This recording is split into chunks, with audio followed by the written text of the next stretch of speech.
গতকালকেও কিন্তু বিভিন্ন জায়গায় যে তীব্র তাপপ্রবাহ সেগুলো হ্রাস পেয়ে গতকালকে ঢাকা, রাজশাহী, খুলনা এবং বরিশাল বিভাগের মৃদু থেকে মাঝারি ধরনের তাপপ্রবাহ ছিল। আজকে কিছুটা প্রশমিত হয়ে যাবে, অনেক জায়গায় কমে যাবে আর কি।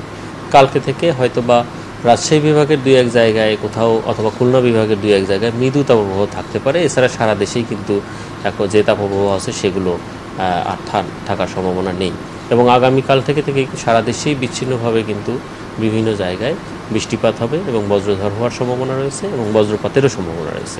কালকে থেকে সারা দেশেই বিচ্ছিন্নভাবে কোথাও কোথাও বৃষ্টিপাত এবং বজ্রঝড় হওয়ার সম্ভাবনা আছে এবং সেই সাথে বজ্রপাতেরও সম্ভাবনা আছে।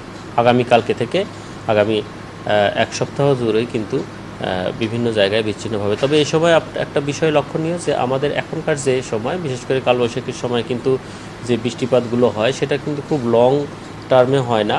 আধা ঘন্টা এর দেখবেন যে ব্যাপ্তি বা কালটাই হচ্ছে আধা ঘন্টা থেকে 2 ঘন্টা, এর মাঝে কিন্তু বৃষ্টি হয়ে আবার সূর্যের আলো দেখা যেতে পারে বিভিন্ন জায়গায়। বজ্রপাতের ক্ষেত্রে আমাদের দেশে এখন কিন্তু অনেক প্রাণহানি ঘটছে, শুধু মানুষ নয়, গবাদি পশু অন্যান্য, তো সেটা ঘটছে। সেই কারণে আপনার ইন জেনারেল একটা রুল যেটা আমরা বলছি যে যখন আমরা বিদ্যুৎ চমকানো দেখব তার 30 সেকেন্ড আমরা কাউন্ট করব। 30 সেকেন্ডের ভেতরে যদি আমি শব্দটা শুনতে পাই তাহলে বুঝবো যে সেই যেটা থেকে বজ্রপাত হতে পারে যেই মেঘ থেকে, সেটা আমার দিকে আসছে, সে সময় আমাকে সতর্ক হতে হবে। আর যদি 30 সেকেন্ডের পরে আমি শব্দটা বিদ্যুৎ চমকানো দেখে যদি আমি 30 সেকেন্ড পরে শুনতে পাই তাহলে আমাকে বুঝতে হবে যে এটা আমার থেকে দূরে চলে যাচ্ছে, যে মেঘ থেকে বজ্রপাত হতে পারে। এটা হচ্ছে আমার অবজারভেশন।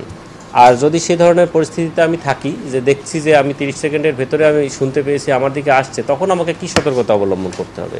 সেটা হচ্ছে যে কোনো বড় গাছের নিচে অথবা কোনো বৈদ্যুতিক খুঁটি এই সকলের নিচে থাকা যাবে না।